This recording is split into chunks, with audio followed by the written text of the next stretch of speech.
Hello friends, সবাইকে আমার ভালোবাসা ভরা নমস্কার জানিয়ে শুরু করছি নীলিমা রেসিপির আরেকটি নতুন পর্ব।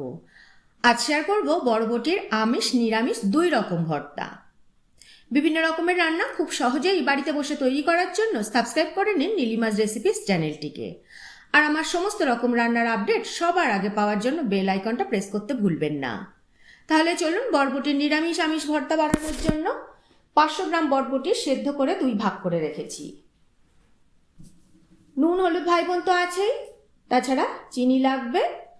অল্প কালো জিরে ও শুকনো লঙ্কা নিয়েছি ফোড়নের জন্য। 2টো পেঁয়াজ পাতলা পাতলা করে কুচি করে রেখেছি। 1 চামচ রসুন বাটা নিয়েছি। 100 গ্রাম চিংড়ি মাছ নুন হলুদ দিয়ে সাঁতলে রেখেছি। বেশ কিছুটা কাঁচা লঙ্কাও নিয়েছি।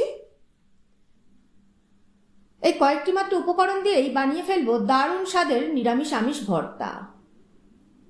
প্রথমে মিক্সির জারে বরবটি ও কাঁচা লঙ্কা দিয়ে পেস্ট করে নেব। এবার প্যানে 1 কাপ সর্ষের তেল দিয়ে দেব। তেলটা একটু বেশিই দেব। এবার এর মধ্যে কয়েকটা শুকনো লঙ্কা ভেজে তুলে নেব। এবার বাকি তেলের মধ্যেই শুকনো লঙ্কা ও কালো জিরে ফোড়ন দিয়ে দেব। ফোড়ন রেডি হলে কাঁচা লঙ্কা বরবটির পেস্ট দিয়ে দেব।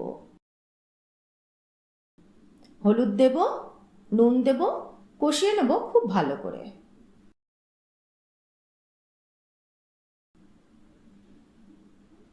এবারে ভাজা শুকনো লঙ্কা ভালো করে ক্রাশ করে দিয়ে দেব এর মধ্যে। আবারও ভালো করে কষিয়ে নেব।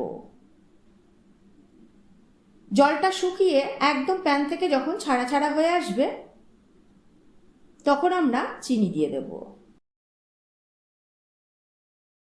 প্যান থেকে ছাড়া ছাড়া হয়ে আসা পর্যন্ত কষিয়ে নেব। ব্যাস, দেখুন নিরামিষ বরবটি ভর্তা একেবারে রেডি হয়ে গেছে। প্যানে এবারে 1 কাপ সর্ষের তেল দিয়ে দেব। কালো জিরে শুকনো লঙ্কা ফোড়ন দেব। ফোড়ন রেডি হলে রসুন বাটা দেব। একটু ভেজে নেব। রসুনটা ভাজা হলে পেঁয়াজ কুচি দিয়ে দেব। ভালো করে ভাজা ভাজা করে নেব।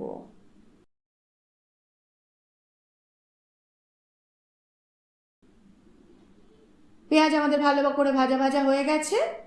এবার এর মধ্যে হলুদ দেব, নুন দেব আর বরবটি কাঁচা লঙ্কার পেস্ট দিয়ে দেব। ভালো করে কষিয়ে নেব।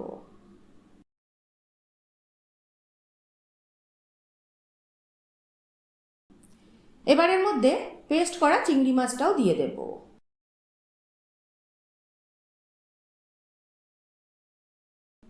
খুব ভালো করে কষিয়ে নেব। জল শুকিয়ে আসা পর্যন্ত আর প্যান থেকে ছাড়া ছাড়া হয়ে আসা পর্যন্ত আমরা বরবটিটাকে কষিয়ে নেব।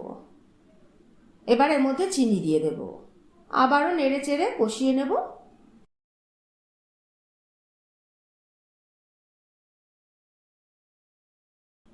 ব্যাস, বরবটির আমিষ ভর্তাও আমাদের রেডি। দুপুরবেলা শুধুমাত্র একটু সাদা ভাত আর এই 2 রকম বরবটি ভর্তা জাস্ট জমে গেছে। কেমন লাগলো আমার আজকের রেসিপিটি কমেন্ট করে জানাবেন। ভালো লাগলে একটা লাইক করে দেবেন। আপনাদের একটা লাইক আর কমেন্টই আমাকে উৎসাহিত করবে পথ চলতে। আজ তাহলে এই পর্যন্তই থাক। আবার হাজির হয়ে যাব নতুন কোনো রেসিপি নিয়ে নতুন কোনো পর্বে। ভালো থাকবেন, সুস্থ থাকবেন সবাই।